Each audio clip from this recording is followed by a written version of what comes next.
There is a battle brewing over books. The governor announced today she is adding $9 million more to her budget so that school districts across New Mexico can replace outdated textbooks. But state legislators may have a different vision on how to spend that money.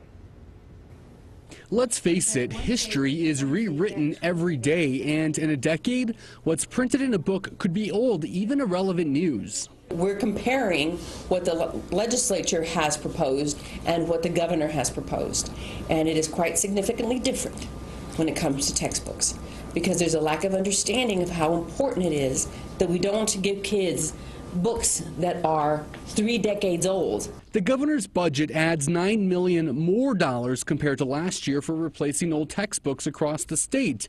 The total budget line item this year is $30 million for new textbooks. But Representative Mimi Stewart, who sits on the House Education Committee, says it's the governor who lacks understanding. It's a funny year for the governor to ask for an increase in instructional materials, because the books that schools have to buy for next year are for career and technical classes and driver's ed. Representative Stewart says the state rotates subjects every year, and history and science aren't even on the rotation for next year.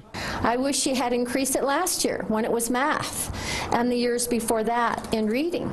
State Representative Stewart welcomes more funding to public education, but wonders if, for this year, the money may best be suited elsewhere. There are a lot of needs out there in education. I would like the governor to increase lots of areas.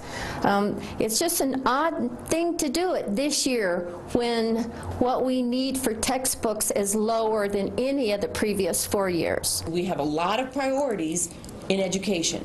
We want them to be at the highest level possible. And another point of contention, some House Democrats want funding for smaller class sizes. The Martinez administration has publicly said smaller class sizes are not a priority.